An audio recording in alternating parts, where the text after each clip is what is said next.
পাকিস্তানের প্রধানমন্ত্রী শাহবাজ শরীফের একটি টুইট বার্তায় ঝড় উঠেছে নেট দুনিয়ায়। তার কারণ মাত্র একটি শব্দ, ড্রাফট। এই শব্দটি একটি গুরুত্বপূর্ণ কূটনৈতিক বার্তাকে সোশ্যাল মিডিয়ার হাসির খোরাকে পরিণত করেছে। যুদ্ধ পরিস্থিতির সাময়িক স্থগিতের বিষয়ে সামাজিক যোগাযোগ মাধ্যম এক্সে শাহবাজ শরীফের অ্যাকাউন্ট থেকে একটি পোস্ট করা হয়, কিন্তু বার্তার বিষয়বস্তুর চেয়ে এর এডিট হিস্ট্রি বেশি আলোচনায় উঠে আসে। ঘটনা হলো, শরীফের মূল পোস্টটির আগের একটি সংস্করণে লেখা ছিল draft Pakistan's PM message on x, যার বাংলা করলে দাঁড়ায় সংস্করণ এক্সে পাকিস্তানের প্রধানমন্ত্রীর বার্তা।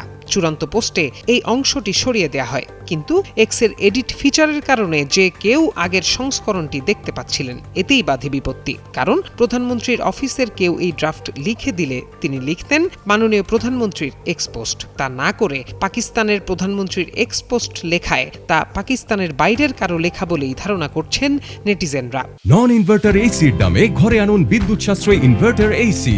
এখন 1.5 টন মাই ওয়ান ইনভার্টার এসি মাত্র 48,900 টাকা পাওয়া যাচ্ছে মিনিস্টার শোরুমে।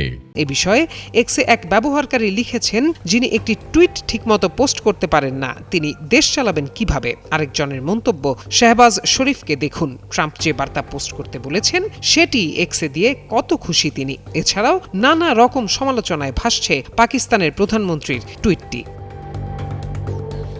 মূল পোস্টে শরীফ লিখেছিলেন, মধ্যপ্রাচ্যের চলমান যুদ্ধের শান্তিপূর্ণ সমাধানের জন্য কূটনৈতিক প্রচেষ্টা এগিয়ে চলেছে। কূটনীতিকে সময় দিতে আমি আন্তরিকভাবে প্রেসিডেন্ট ট্রাম্পকে 2 সপ্তাহের সময়সীমা বাড়ানোর অনুরোধ করছি। পাকিস্তান আন্তরিকভাবে ইরানি ভাইদের অনুরোধ করছে একটি শুভেচ্ছার নিদর্শন হিসেবে 2 সপ্তাহের জন্য হরমুজ প্রণালী উন্মুক্ত রাখতে। আমরা সব যুদ্ধরত পক্ষকে 2 সপ্তাহের জন্য সর্বত্র যুদ্ধবিরতি মেনে চলার আহ্বান জানাচ্ছি।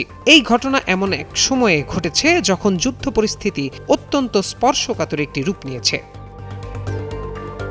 প্রত্যয় দাস, যুগান্তর নিউজ।